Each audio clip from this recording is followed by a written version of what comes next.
क्या चांद पर सोना चांदी मिल चुके हैं? क्या चांद पर एलियन मिल चुके हैं? क्या चांद पर पानी या बर्फ का पता चल चुका है? ऐसे कई सवाल आपके दिमाग में घूम रहे होंगे, लेकिन फिलहाल तक ऐसा कुछ नहीं हुआ है। ना तो चांद पर सोना मिला है और ना ही एलियन। अभी तक चांद की सतह पर पानी या बर्फ के भी कोई सबूत नहीं मिले हैं। तो फिर ऐसे में सवाल ये कि अब तक आखिर प्रज्ञान रोवर को मिला क्या है? सबसे पहले इस बात को समझिए कि इसरो अभी तक चांद से आए 3 वीडियो जारी कर चुका है। ये वीडियो अपने आप में खास हैं क्योंकि चांद के जिस हिस्से की ये वीडियो और तस्वीरें हैं, वहां की तस्वीरें और वीडियो इससे पहले कभी देखे नहीं गए हैं। लेकिन रोवर वीडियो और तस्वीरें भेजने का ये काम केवल 14 दिन तक ही कर पाएगा, क्योंकि विक्रम लैंडर और प्रज्ञान रोवर की जिंदगी केवल इतनी ही है।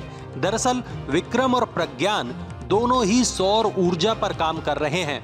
अब 14 दिन तक तो सूरज की रोशनी इनको मिलती रहेगी, लेकिन 14 दिनों के बाद चांद का यह हिस्सा अंधेरे में डूब जाएगा और जब ऐसा होगा तब विक्रम और प्रज्ञान भी काम करना बंद कर देंगे। दरअसल चांद का एक दिन पृथ्वी के 14 दिनों के बराबर होता है। 23 तारीख को जब चंद्रयान चांद पर पहुंचा था, तब वहां दिन शुरू हुआ था। ऐसा अनुमान है कि 5-6 सितंबर तक वहां दिन ढल जाएगा और जब ऐसा होगा तो विक्रम और प्रज्ञान काम करना बंद कर देंगे। लेकिन असली परेशानी इसके बाद की है। जैसे ही चांद पर रात होगी, वहां तापमान गिर जाएगा, -180 से -200 तक पहुंच जाएगा और जब ऐसा होगा तब विक्रम और प्रज्ञान की सेहत पर बुरा असर होगा। इतना बुरा कि शायद ये फिर काम ही न कर पाएं। लेकिन अगर इसके बाद भी दोबारा सूरज उगने पर ये दोनों काम करते हैं तो ये अपने आप में एक चमत्कार के जैसा होगा। अब दूसरी बात समझिए, चंद्रयान 3, विक्रम लैंडर और प्रज्ञान रोवर अब लौटकर पृथ्वी पर नहीं आएंगे, लेकिन रोवर पर एक डिवाइस लगा है। यह डिवाइस चंद्रमा की सतह को चेक करेगा, पता करेगा कि वहां की मिट्टी में क्या कुछ है। ऐसा माना जा रहा है कि चांद पर यूरेनियम या हीलियम मिल सकता है या फिर टाइटेनियम भी। अनुमान ये भी है कि शायद वहां सोना भी हो सकता है। इसके अलावा वहां बर्फ भी हो सकती है। दरअसल चंद्रयान 1 ने चांद पर पानी के कणों की पुष्टि तो कर दी थी, लेकिन ये पानी कितना है और क्या इसे किसी तरह इस्तेमाल किया जा सकता है? प्रज्ञान रोवर इन सवालों का जवाब तलाशने की कोशिश करेगा। रूस, अमेरिका और चीन ऐसे मिशन चांद पर भेज चुके हैं जिन्होंने वहां से मिट्टी और चट्टानों के नमूने लिए और वापस आ गए।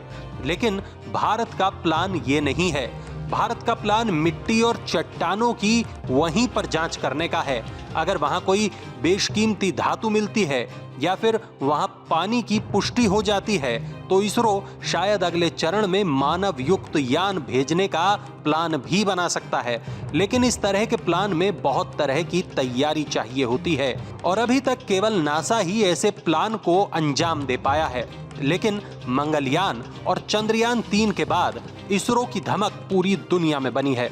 अब एक आखिरी बात, अगर सब कुछ सही रहता है तो अगले कुछ दिनों तक प्रज्ञान हर वो राज खोल देगा जिनसे भारत को चांद से जुड़ी हर खास जानकारी मिल जाएगी। और तो और, अगर कभी इंसान मंगल पर जाना चाहेगा तो क्या वो चांद पर बेस बना पाएगा या नहीं? ऐसे तमाम सवालों के जवाब भी भारत के इस मून मिशन से मिल पाएंगे। बस अब इंतजार है तो चांद से आने वाली नई जानकारियों का, जो भारत के लिए स्पेस की अंतहीन संभावनाओं का द्वार खोलेगी।